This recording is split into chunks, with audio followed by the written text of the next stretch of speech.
Hello and welcome to Get Creative. I'm Evan Schmidt. Thanks for listening.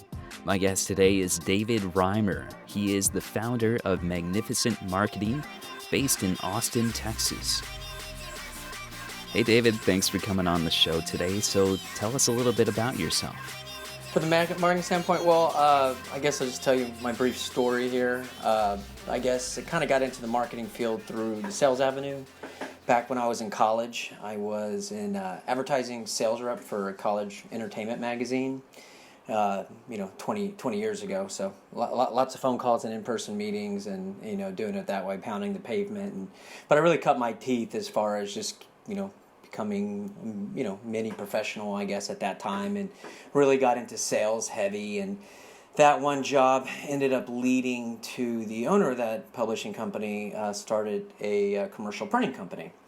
And I was only 22, and I had left, I graduated from college and moved away and got a job with Black & Decker for a year. But he reached out to me and wanted me to head up the sales and marketing for, this big commercial printing company, or soon to be a big commercial printing company. And I really wasn't qualified to be the VP of anything, and really a VP of sales marketing really just kind of looked good on a business card. I was the manager of one, and that one being myself.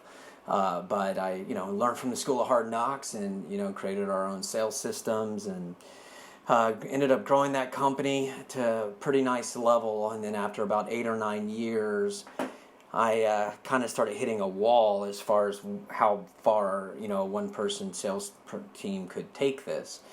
So at that time, I did grow into having an assistant. And so I promoted her to sales, and I just started learning about marketing. Didn't really know where to start. Just started reading a lot. Started to learn from other really smart people. A little bit of gut instinct at the time, but it really was just trying to learn. It was starting all over again, basically. But fast forward about 5 to 6 years after that, and we ended up flipping the sales funnel on them from, all outbound, like 95+% outbound sales, to about 90+% inbound. And so we really flipped it, and we learned a lot during that time. And, over those course of that 5-6 years, we ended up growing more of a marketing team and a couple other salespeople. And really got into content marketing, and within content marketing, you got to get really good at social media advertising, social media marketing, email marketing, potentially have your pay-per-click SEM needs tied in there. So we were really learning the full gamut here, and I then kind of just felt like I needed to spread my wings. Really, I'd been with the same company for 18 years, 17 years, and made a deal with the owner. Just kind of had that itch that that a lot of us have, and wanted to see what I could do myself. So wanted to create something magnificent, and so I took my marketing team and made a deal with the owner. We still very close relationship with them, but 2.5 years ago, we ended up starting Magnificent Marketing and offering various services to other clients as well. And it's been a fun and wild journey and ride thus far, and can't wait to see what the next 2 decades bring us. That's an awesome story. So what's something that comes to mind if you were sitting at a coffee with a college student? What's one thing that's really good that you've learned? Consistently be learning, to never, ever think that you know it all. I know that this is a natural progression of, or the maturation period of an entrepreneur and becoming a professional in something. But the smarter you, the more you learn, the less, I guess, smart you feel in a way. I know that sounds counterintuitive, but it's really true. I remember saying out loud, like this isn't like I remember thinking. No, I remember saying out loud, and I'm kind of embarrassed to say it, but I remember saying out loud when I was like 22, 23, 24 years old, and yeah, I was selling. I was doing well, and I was like, I think I'm probably one of the top. I'm in the 95 percentile of salespeople, or top 5 percentile of salespeople. And looking back at that idiot, that idiot version of myself, it could have been more inaccurate. I didn't know anything. let alone be a top 5% producer or something. And so then as I started learning, and then you start learning from other smart people, and then you go through a period of not only just being humbled, but to the extreme. Now you just think you're an idiot. Now you don't think you know anything, but in reality, you're 20 times smarter than you used to be. Then you kind of fall into a nice steady groove, and you're like, I'm learning. I'm getting better, and I start comparing myself to my previous self instead of comparing myself to others. But you got to have that mindset. You got to work it into a fabric of your weekly duties, your weekly activities. Always be learning. And if you stop, or if you start to think you know it all, just go do something else, because you're going to get behind in marketing, and it won't be fun anymore. That's some of the best advice I've heard, especially on this show. So what are you working on right now? What do you want to pitch? What are we working on? Man, we're working on all kinds of stuff. we when we were starting the company, you hear a lot of people say, be niche, like concentrate on something. And that does create a nice sales pitch, I guess, when you're talking to a client, say, hey, we're the best at medical marketing or this or that. And I'm not saying that didn't make logical sense for somebody coming from maybe a field like that, and they have intimate knowledge about it. So I'm not really dogging on people who do go that route, but it wasn't the route that I wanted to take. I wanted to really get good at marketing functions in general, and everything, and strategy and branding, and then the tactical execution of things as well, and help out pretty much any kind of company. Now, with that being said, we do turn away stuff that we're not comfortable with, and we sometimes aren't qualified for certain things here and there.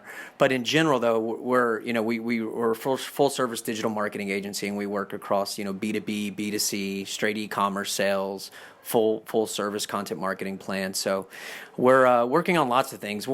I assume you're going to want to hear something exciting and specific we're working on, and we actually are. So I'll go ahead and talk about that.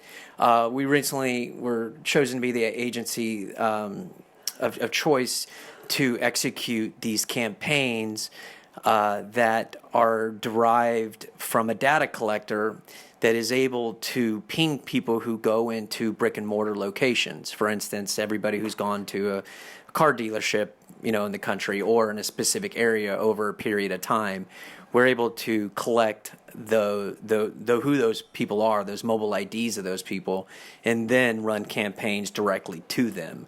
So you take out all the potential wasted marketing spend, and directly are advertising to people who are either going into your own location and remarketing to them, and or to your competitors, or just logical next steps, like anybody who goes into Home Depot, you might want to advertise your construction services to those people or whatever, right? Something that makes logical sense.